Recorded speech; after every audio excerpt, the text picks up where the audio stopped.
Primeiramente, queria começar agradecendo a banca. Agradeço ainda também.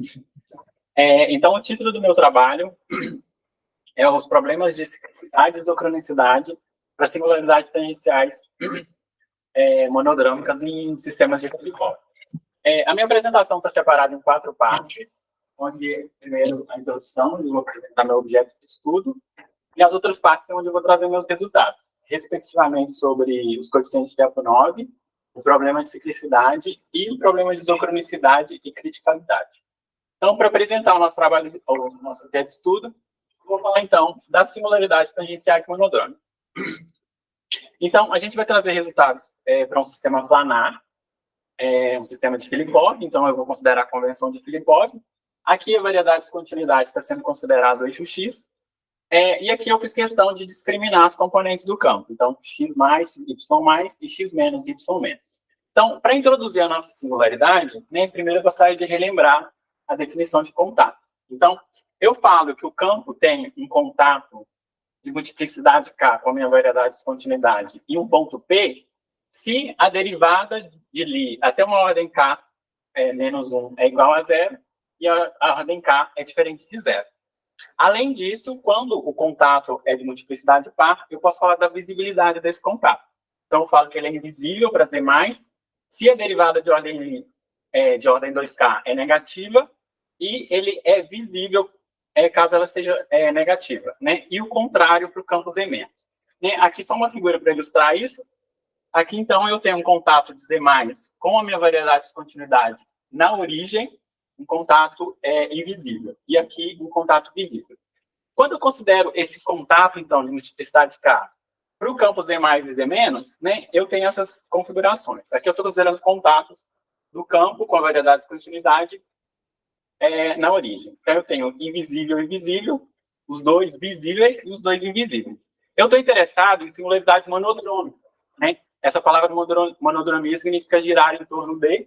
Então, eu estou considerando singularidades que são distinguidas entre centro e foco, Então, eu quero que esse contato, os dois, sejam invisíveis.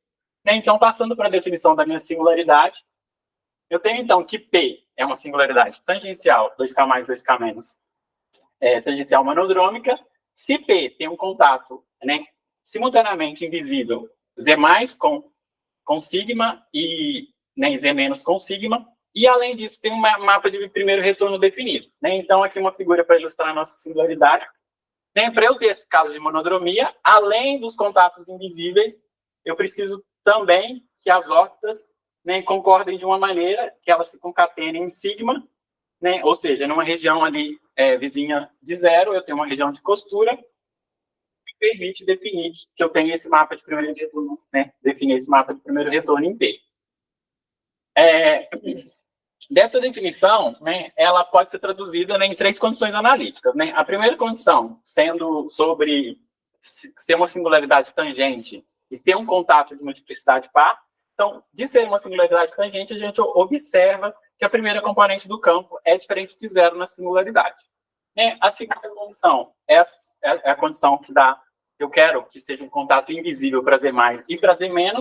E a terceira condição é que permite definir esse mapa de primeiro retorno. Então, eu quero que o sinal de X+, seja oposto ao sinal de X-, para que ali na região vizinha de 0, eu tenha uma região de costura.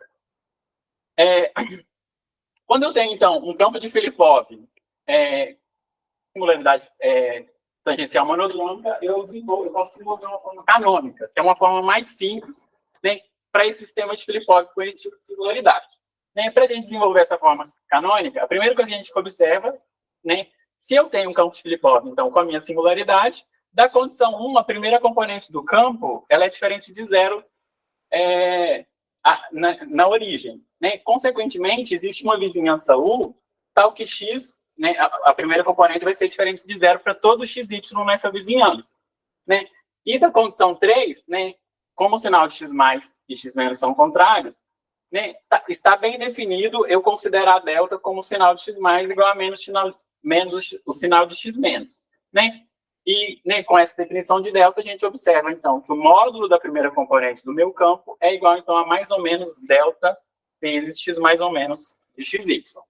Né? Então, para a gente obter então, a nossa forma canônica, a gente vai fazer uma reparametrização no tempo, né, considerando essa divisão por essa função positiva.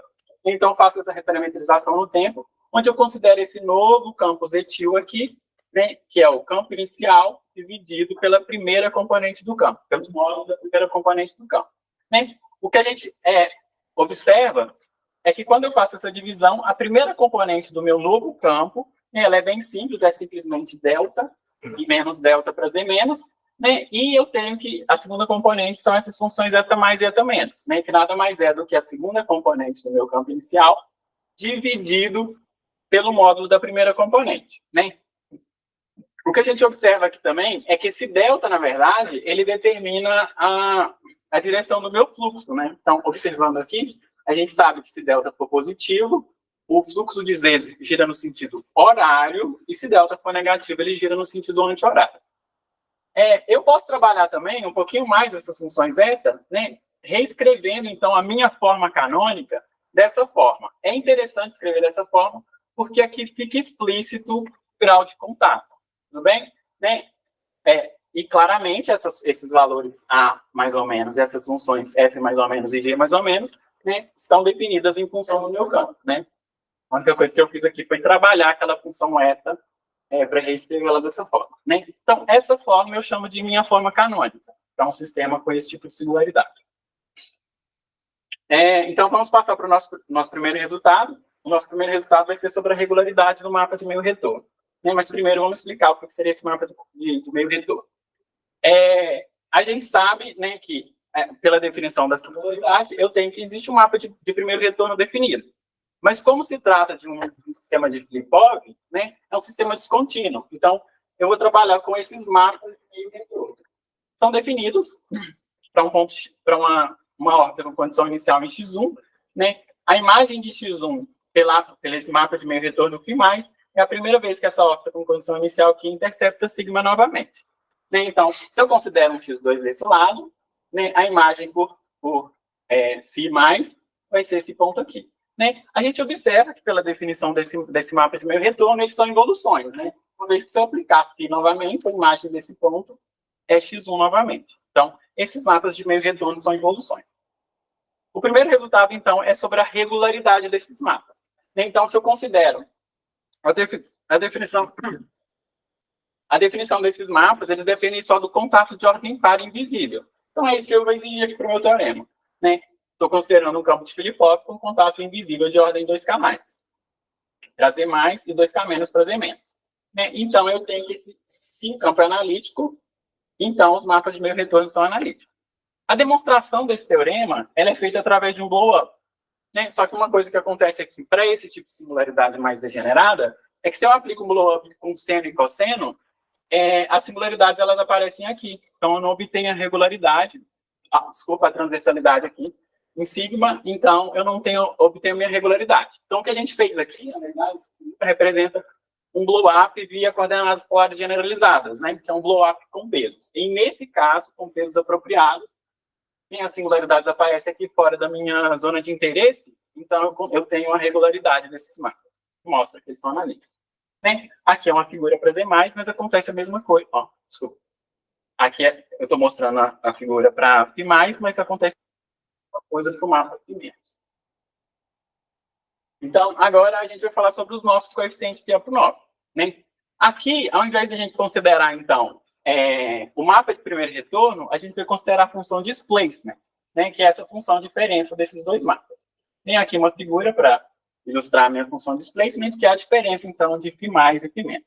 Esse delta aqui é só para corrigir o fluxo para a gente, né, obter os nossos resultados de estabilidade. Né? Então, esse delta aqui é aquele sinal da primeira componente do campo aplicado na minha origem. Do teorema anterior, a gente tem, então, que esses mapas de meio retorno, eles são analíticos se o meu campo for analítico. Então, considerando campos analíticos, eu posso considerar a expansão em série de φ mais ou menos. Então, considerando a expansão em série aqui, eu reescrevo, então, os meus mapas de meio retorno em expansão em série com coeficientes alfa. Dessa forma, a minha função de displacement é definida, né, como esse somatório a gente observa aqui que α1 eu já coloquei como -1 por se tratar de involuções. Então, nesse caso, o coeficiente de Lyapunov começa em V2. Né? Onde esses coeficientes N aqui é a diferença dos coeficientes alfa, que são os meus coeficientes de Lyapunov. Né? O que a gente só observando aqui, que eu vou ter um centro na origem somente se a função displacement é identicamente nula. Então, se essa função for nula, eu tenho que todas as órbitas aqui na vizinhança da minha origem vão ser órbitas fechadas, e eu tenho um centro. Né? Equivalentemente, eu posso falar, então, que eu tenho um centro se todo Vn é igual a zero para todo n maior que 2, maior ou igual a 2. Né? Nesse caso, eu chamo, então, o centro 2K mais 2K menos inicial. Né? E caso contrário, se existe um n, né, tal que Vn é diferente de zero, então o sistema inicial tem um foco na origem. Tudo bem?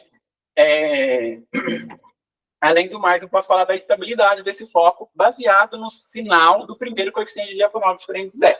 Então, eu tenho, se o primeiro coeficiente de Lyapunov diferente de zero for menor que zero, é assintoticamente instável, e se for maior que zero, é instável. E nesse caso, eu chamo a origem de, né, um foco 2K mais 2K menos tangencial. Então, o próximo resultado é sobre esses coeficientes de Lyapunov. Né? Então, eu tenho aqui, considerando um campo Z, né, e analítico, assumindo, então, que ele tem uma singularidade 2K mais 2K menos tangencial na origem. Então, o resultado diz, na verdade, que o primeiro coeficiente de Lyapunov diferente de zero, no caso de singularidades tangenciais, é sempre par. É interessante porque esse resultado contrasta com o caso contínuo, em que o coeficiente de Lyapunov diferente de zero é sempre ímpar. Né? Então, o resultado diz que se eu tenho que Vn é igual a zero até uma ordem par, o ímpar seguinte ele tem que ser zero também. Para demonstrar esse teorema, na verdade, ele é uma consequência direta dessa propriedade de involuções que a gente mostrou. Então, a gente mostra aqui que, dado um par de involuções, φ e ψ, se elas são iguais em zero, e, além disso, as derivadas até uma ordem 2L, as derivadas são iguais, então a ordem ímpar seguinte são iguais.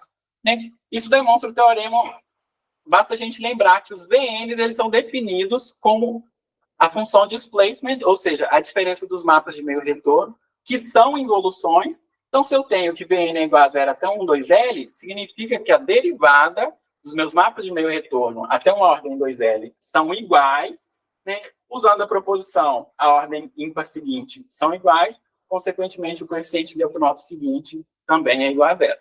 Então, eu obtenho que o primeiro coeficiente de Lyapunov diferente de zero vai ser sempre par. Para falar do nosso próximo resultado, então, a gente vai apresentar uma fórmula recursiva para obter os coeficientes de Lyapunov. Mas, antes disso, só lembrar aqui uma definição algébrica de polinômios de Bell. Então, a gente define B, P e Q, os polinômios parciais de Bell, né, como essa definição algébrica. E os polinômios completos ou ordinários de Bell, como B, chapéu, P de Q. Né? Como esses são os polinômios parciais e esses são os polinômios completos, a gente obtém uma fórmula que relaciona os dois, né? Onde eu escrevo o polinômio de Bell completo em função dos polinômios parciais de Bell. É interessante esses polinômios de Bell porque ele aparece nas nossas fórmulas e eles são pré-implementados em softwares matemáticos, tipo Matemática e o Maple. No nosso caso, a nossa fórmula ela pode ser facilmente, né, implementada nesses softwares, e a gente faz uso, então, da pré-implementação desses polinômios de Bell nesses softwares.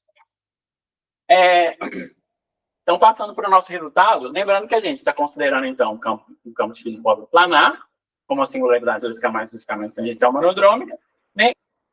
E nesse caso, eu tenho esse meu campo aqui é equivalente a essa forma canônica, né? Onde essas funções f e g, elas são analíticas, dado que os campos são analíticos. Então, passando para o nosso resultado, então, considerando um sistema de Filipov com esse tipo de singularidade, o que a gente vai obter uma fórmula recursiva, na verdade, é para os coeficientes alfa da expansão em série dos meus mapas de meio retorno. Mas, uma vez que eu tenho os coeficientes alfa, eu tenho os coeficientes de Lyapunov. Como o teorema diz, né, que os coeficientes alfa são recursivamente obtidos através dessa fórmula né? Então, eles estão em função dessa função P e desses valores μ. Esses valores μ, essa função P depende dos alfas anteriores e de polinômios completos de Bell aqui, e também desses valores μ. E esses valores μ são definidos a partir dessa soma de derivadas dessas funções YJ. Quem são essas funções YJ? Essas funções YJ são também definidas recursivamente, né? O que a gente precisa observar da fórmula delas é que elas dependem só das funções f, g, tudo bem? G aqui, e de polinômios de Bell. Então, uma vez que eu implemento elas, eu consigo facilmente calcular essas funções y, dado que eu tenho o meu sistema. Então, para a gente demonstrar isso, a gente vai começar, então, mostrando de onde que essas funções y apareceram, né? Mas antes disso, a gente vai só relembrar umas definições. Né? A primeira é o teorema multinomial, que é uma generalização do teorema binomial, tudo bem? Onde eu escrevo aqui essa soma como esse produto, né? E é interessante dizer que esse teorema multinomial ele pode ser escrito em função de polinômios de Bell, tudo bem? Então, eu obtenho essa forma com o teorema multinomial em função de polinômios de Bell. Então, denotando agora φ como a minha solução do meu sistema canônico para a condição inicial em sigma, para um x0 na minha variedade de descontinuidade, né? O que a gente observa aqui é que, como a primeira componente da minha forma canônica é simples, a primeira componente da minha solução é facilmente calculada. Então, a primeira componente da minha solução é dada por x0 igual a mais ou menos ΔT.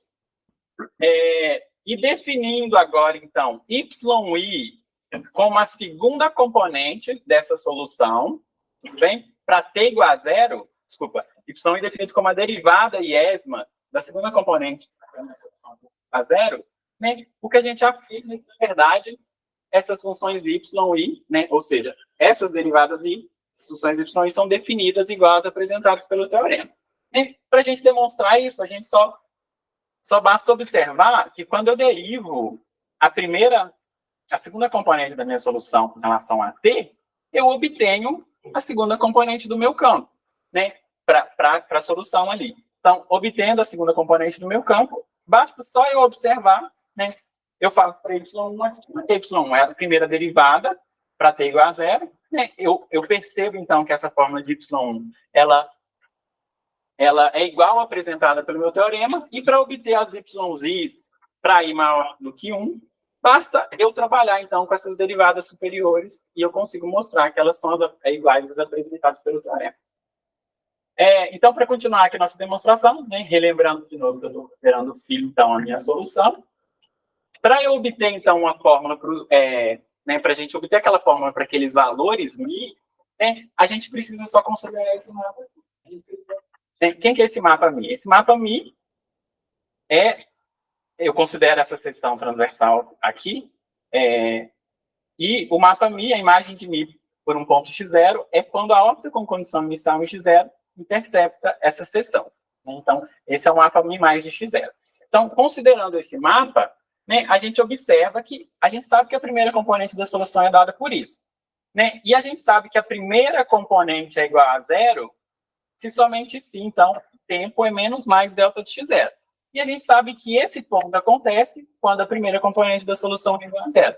Né? Consequentemente, então, eu tenho que o meu mapa μ é definido como a segunda componente da solução para o tempo t igual a menos mais delta de x0. Então, essa é a definição do meu mapa μ. Então, considerando a expansão em série desse mapa μ, eu tenho, então, que esses μn's, né, expansão em série desses μn's, então, faz a isso, né, trabalhando com essa derivada aqui da segunda componente, então, de como é definido o mapa μ, né, eu obtenho essa fórmula. Para eu obter aquela fórmula apresentada pelo teorema dos valores μ, basta só eu lembrar, então, que isso aqui, né, como eu denotei, são os y's. E, então, eu obtenho a fórmula para os valores μ. Então, o que falta agora? Eu já sei as funções y e i, eu já tenho os valores μ, basta eu mostrar, então, que os coeficientes alfa são recursivamente obtidos como apresentados pelo teorema. Né? Isso finalizaria a minha prova. E, para isso, né, só relembrando também, que eu tenho essa só afirmação sobre os coeficientes μ, que eles, na verdade, eles são zero para I igual a... para I menor ou igual a 2K menos 1. Isso é o que eu vou fazer uso, né, para finalizar minha demonstração. Para eu demonstrar, então, a recursividade dos coeficientes alfa, né, a gente vai trabalhar com esse mapa MI. E a gente vai observar a seguinte coisa. Então, se esse ponto é o ponto x0, a gente tem, então, que esse ponto aqui é a imagem pelo mapa de meio retorno. Né? Considerando a definição desse mapa MI, a imagem de MI desse ponto φ mais de x0 também é esse ponto, certo? Então, consequentemente, eu tenho essa identidade, que mi mais de x0 é igual a mi mais de φ mais de x0.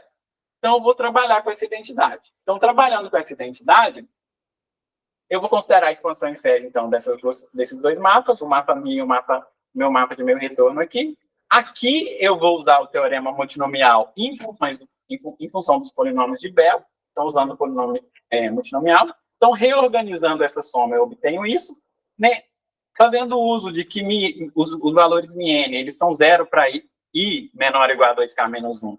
Eu tenho que esse n começa de 2K aqui.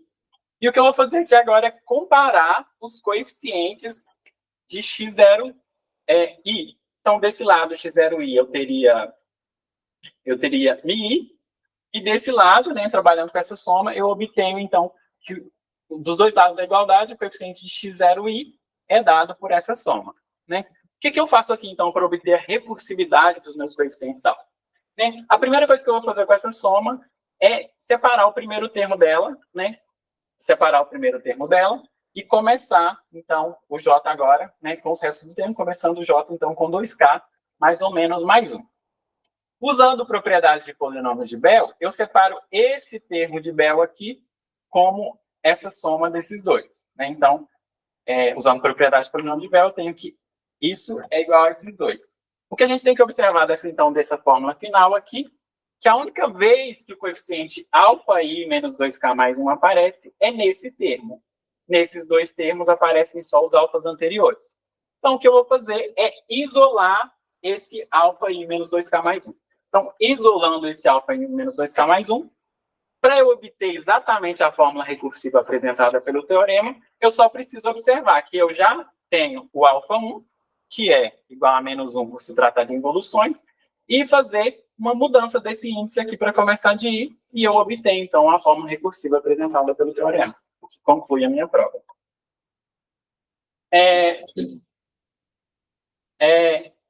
Além do... Né, eu obtive, então, uma fórmula recursiva para os meus coeficientes de Lyapunov. Além da fórmula recursiva, né, a gente também mostrou uma proposição onde a gente apresenta os 4 primeiros de forma explícita, né? Então, não de forma recursiva. Então, essa proposição, então, me dá os 4 primeiros coeficientes de Lyapunov de forma explícita para um sistema geral.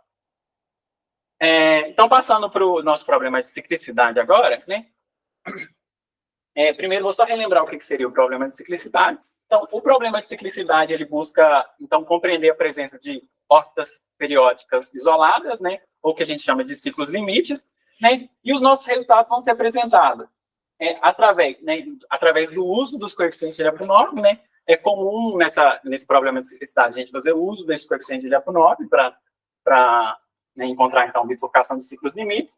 Além disso, a gente vai apresentar um olhar alternativo, considerando uma bifurcação pseudo-Hopf.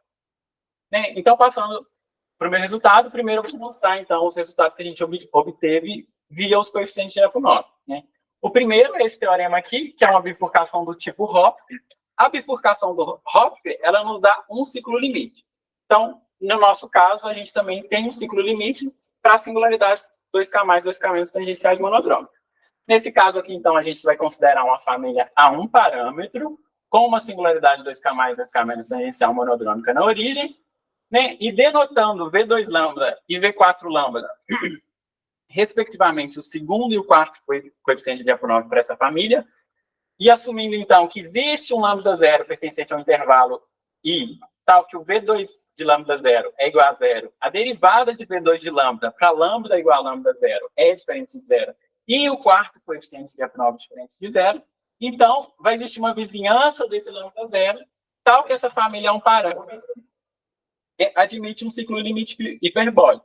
E, além do mais, eu posso falar da estabilidade desse ciclo limite, baseado nesse L aqui, sendo esse L o sinal, então, do quarto coeficiente de Lyapunov, ou do primeiro coeficiente de Lyapunov diferente de zero. Né? O próximo resultado é uma bifurcação do tipo Baltan. Né? A bifurcação Baltan é uma bifurcação Hopf generalizada. Então, no caso dessa bifurcação do tipo Baltan, então vai ter o aparecimento de mais ciclos limites. Então, nesse caso, eu estou considerando uma família a n parâmetros, com uma singularidade 2K mais 2K menos tangencial monodrômica.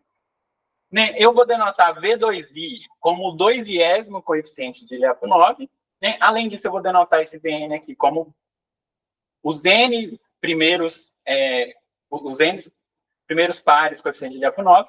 Né? Assumindo, então, que lambda zero, que existe um lambda zero, tal que Vn de lambda zero é igual a zero, o determinante dessa jacobiana é diferente de zero, e o coeficiente de Lyapunov seguinte, então, ou seja, o coeficiente de Lyapunov V2n mais 2 em lambda zero é diferente de zero, então vai existir uma vizinhança W em U, tal que essa família N parâmetros admite, na verdade, N ciclos limites hiperbólicos.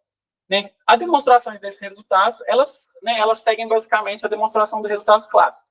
Então, as demonstrações, elas fazem uso do teorema de preparação de Malgrange. Então, agora passando para a bifurcação pseudo-Hopf, no caso, né, de quando eu considero sistemas descontínuos, uma ferramenta, então, que a gente usa para aumentar esse número de ciclos limites é a bifurcação pseudo-Hopf. Né? Então, a partir do momento que eu já fiz, né, a minha investigação de números de ciclos limites via teoremas clássicos, eu consegui aumentar em 1 ainda esses números de ciclos limites via essa bifurcação pseudo-Hopf. Então, primeiro, eu vou trazer o resultado da bifurcação pseudo-Hopf para a nossa singularidade. Né? Então, para uma singularidade 2K mais 2K menos tangencial monodrômica. Né? A bifurcação pseudo-Hopf acontece quando, né, eu considero essa família um parâmetro, né, com esse parâmetro B aqui, né, onde, na verdade, dependendo desse valor B, então, se ele for diferente de zero, né, e eu estou considerando que V2L, o primeiro coeficiente de Lyapunov diferente de V2L é o primeiro coeficiente de Lyapunov diferente de zero, então, considerando que isso aqui é um foco. Então, né, baseado no sinal desse B, eu crio uma região de deslize, onde eu vou criar uma região aqui com estabilidade contrária, onde existe o aparecimento desse ciclo limite. Né? Então, pseudo-Hopf me dá um ciclo limite a mais. O nosso próximo resultado, com essa visão alternativa, na verdade, diz o seguinte, que quando eu considerar, então, uma singularidade mais degenerada, além dos coeficientes dos ciclos limites, né, encontrados por meios, na verdade, eu consigo, né, perturbar esse sistema com essa singularidade a fim de encontrar K ciclos limites. Então, não só uma mais. Né, claro, baseado no grau de degenerescência dessa minha singularidade. Então, relembrando aqui que eu vou considerar também o sistema canônico para demonstrar esse resultado. Né? Então, considerando um campo de Filipov com essa singularidade 2K tangencial monodrômico, observando aqui que, nesse caso, o resultado é para o mesmo grau de degenerescência, tanto para Z mais quanto para Z menos. Né? Então, eu estou considerando esse campo. Então, para a gente obter esse resultado, na verdade, a gente vai considerar, a gente vai adicionar, então, termos de perturbação, né, fazendo uso desses termos que, digamos, estão faltando aqui. Né? Então, se eu tenho um grau de degenerescência, eu vou perturbar esses termos anteriores, onde eu vou destruir a minha singularidade a fim de encontrar, então, essa bifurcação de K ciclos limites. Então, o resultado disso é o seguinte. Então, eu estou considerando o sistema com essa singularidade 2K tangencial monodrômica. Eu estou considerando que o segundo coeficiente de Lyapunov V2, ele é diferente do zero, né? E lembrando que eu estou denotando ele por V2, tá? E considerando essa perturbação aqui, né, eu obtenho K ciclos limites. Né? Vou só observar duas coisas. Primeiro, eu adiciono esse polinômio de perturbação, que, na verdade, vai adicionar, então, aqueles termos de menor grau. E depois eu vou considerar, né, esse B aqui, criando, via pseudo-Hopf, o aparecimento dos meus K ciclos limites. Né? Vou mostrar uma figura aqui para ficar mais claro. Então, eu tenho uma singularidade 2K tangencial monodrômica, com o V2 diferente de zero, e eu vou destruir essa singularidade, criando aqui K singularidades né, via esse polinômio de perturbação, K singularidades monodrômicas, onde em cada uma delas vai aparecer um ciclo limite. Então, eu obtenho os K ciclos limites. Né? A demonstração desse teorema, né, ele é feito, então, através de 3 passos. Primeiro, a construção desses polinômios P. Depois eu vou mostrar o desdobramento, na verdade, né, via esse polinômio de grau 2K menos 2, o desdobramento de 2K menos uma singularidade, onde o primeiro coeficiente de Lyapunov para cada uma dessas singularidades 2, 2 tangencial monodrômica também vai ser diferente de 0. Né? E, posteriormente, via pseudo-Hopf, eu obtenho um ciclo limite em cada uma delas. Então, falando do meu primeiro resultado, usando aqueles polinômios de perturbação, né, eu mostro, então, na verdade, que via a construção desses polinômios, o desdobramento desses 2K menos 1 singularidades tangenciais. Onde, na verdade, se eu considerar as singularidades com essa configuração, né, então, as singularidades, as 2K mais 1 com essa configuração, só por organização, que a gente considera essa configuração, o que eu mostro, então, é que elas alternam a invisibilidade e elas, na verdade, são singularidades 2, 2 tangencial monodrômica, ou singularidades, né, dobra, dobra monodrômica. Então, elas são singularidades 2, 2, todas são singularidades tangenciais, e essas aqui são singularidades monodrômicas, né? Como elas se alternam, e a primeira e a última são singularidades, de 2K menos 1, eu tenho que K delas são singularidades 2, 2 tangenciais monodrômicas. O próximo resultado, então, na verdade, ele calcula o coeficiente de Lyapunov, o segundo coeficiente de Lyapunov de cada uma delas. Né? E o que a gente mostra é que com aquela configuração, né, quando eu considero essas singularidades tangentes com aquela configuração, eu tenho que, para as singularidades 2, 2 tangenciais monodrômicas, o V2i associado, né, o segundo coeficiente de Lyapunov para cada AI desses que são singularidades monodrômicas, o V2i, na verdade, então, depende do V2 original, do meu sistema não perturbado. Né, para a gente calcular esse coeficiente de Lyapunov, a gente faz uso daquela proposição anterior, né, que eu tenho os 4 primeiros coeficientes de Lyapunov de forma explícita. Só que, na verdade, é um pouco trabalhoso, que a gente teve que usar várias identidades para a gente mostrar, então, essa dependência em V2, né? Porque, embora seja uma forma recursiva, aqui eu preciso fazer uma translação de cada um desses pontos para a origem, para depois eu calcular esses coeficientes de Lyapunov. Então, via várias identidades, um pouco de trabalho, né, a gente obtém que o V2i para cada um desses AIs, eles, né, estão em função desse V2.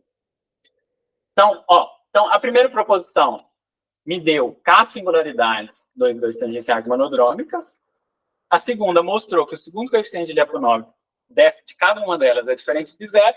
Então, o que a gente faz é considerar aquela perturbação usando via pseudo-Hopf, para criar aquela região de deslize.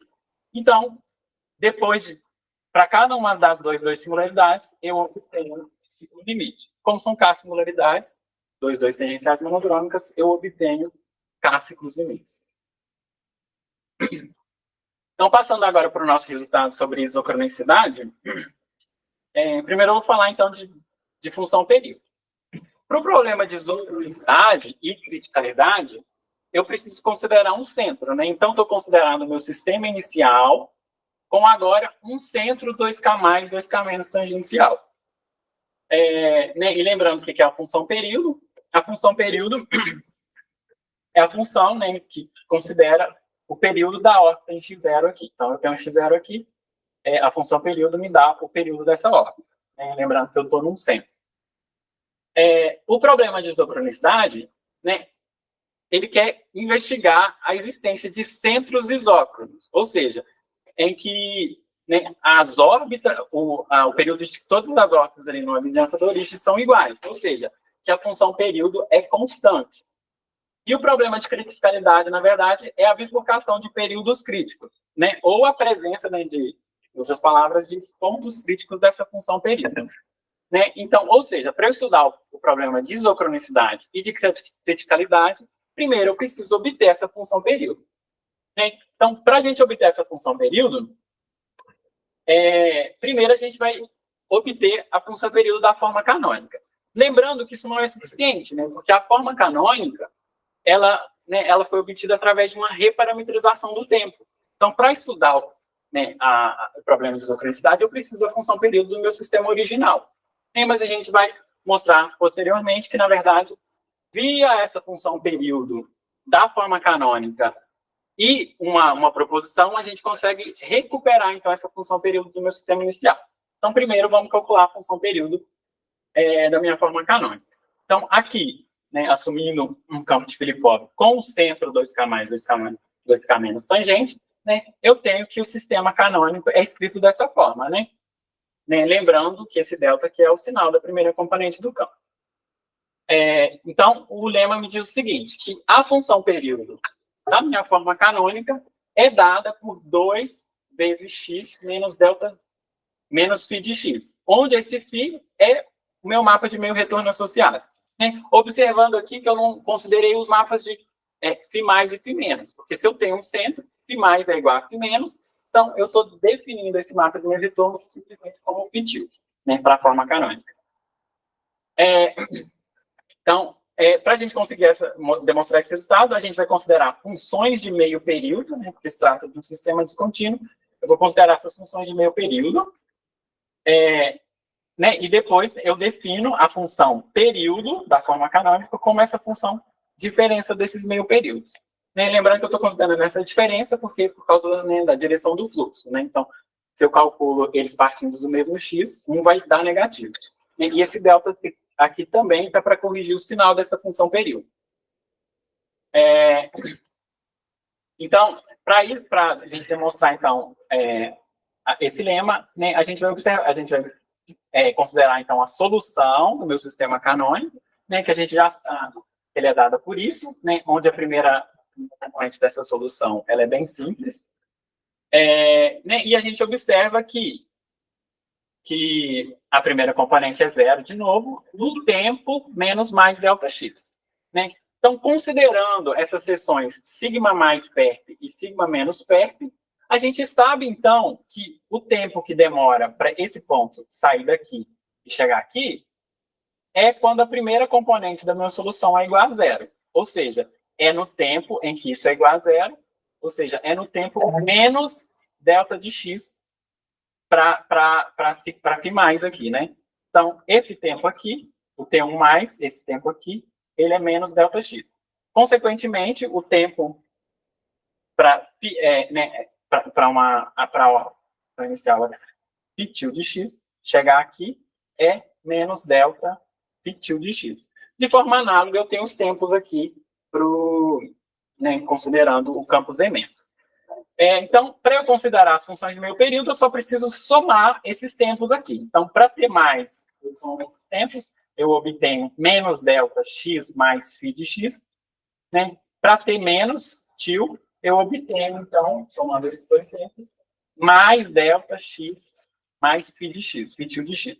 Né? Pela definição do meu mapa de meio retorno, pela definição da minha função período, eu tenho, então, que T til é definido como 2 vezes x menos φ de x. Né?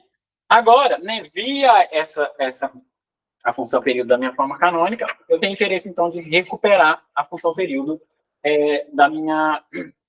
do meu sistema inicial. E a gente faz isso via essa proposição do Ciccone.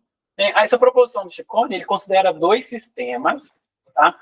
Onde esse g de x aqui é uma função positiva. Né? O que a gente vai fazer é relacionar esses dois sistemas com o meu sistema inicial e o meu sistema canônico. Né?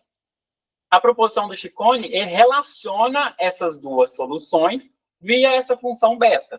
Então, se ele relaciona essas duas soluções, eu consigo relacionar as funções período né, fazendo uso dessa proposição. Então, fazendo uso dessa proposição, quando eu considero o meu sistema inicial, eu obtenho o meu teorema. Né? Onde eu sei agora, então, eu tenho eu obtenho, então, a função período do meu sistema inicial com o meu centro 2K mais 2K menos tangencial. Então, com essa função período para centros tangentes, eu posso trabalhar, então, agora os meus resultados de isocronicidades e criticalidade também. Né? Lembrando primeiro que a gente vai fazer um uso, na verdade, de um corolário daquela proposição. A gente vai observar aqui, né, aquele corolário considera aquela função período para centros tangenciais, onde eu calculo a t de zero e T1 chapéu de zero, que é a primeira derivada. Esses são os valores da expansão em série da minha função período, né, os coeficientes da expansão em série da minha função período, que a gente chama de constantes de período. Né? E calculando, então, fazendo uso da minha função período no meu sistema inicial, eu obtenho, então, que t de zero é igual a zero e t' de zero é sempre positivo. Tá? Fazendo uso direto da minha fórmula da função período. Né? Então, eu obtenho o meu último resultado sobre isocronicidade e criticalidade. Então, o resultado é o seguinte, que, na verdade, centros 2K mais 2K menos tangenciais nunca são isócronos e não admite períodos críticos em uma vizinhança de x igual a zero. Para a gente observar isso, é só a gente lembrar que, para um centro ser isócrono, ele tem que satisfazer t de zero diferente de zero, certo? Uma vez que um centro é isócrono e se a função período é constante. A função período é constante, né, se t de zero é diferente de zero, e as derivadas dessa função período de ordem superior, são todas zero. Do corolário anterior, t de zero é igual a zero, e T1, t' de zero, é diferente de zero. Então, esse centro nunca vai ser isócrono. Né? Além disso, para a gente considerar, então, períodos críticos, eu preciso que T1 seja igual a zero. No corolário anterior, t' de zero é sempre diferente de zero. Então, também não obtenho... então, o sistema também, o centro tangente, ele não admite períodos críticos. E é isso. Aqui estão as minhas referências. A primeira referência onde estão publicados os resultados, né, da fórmula para os coeficientes de Lyapunov e também para o problema de ciclicidade fazendo uso desse coeficiente de Lyapunov. A segunda referência onde está publicado, então, a não existência desses para singularidades tangenciais. Né, e o terceiro é um preprint onde a gente tem o resultado né, sobre essa nova visão do problema de ciclicidade. A gente obtém uns casos ciclos. E é isso. Obrigado.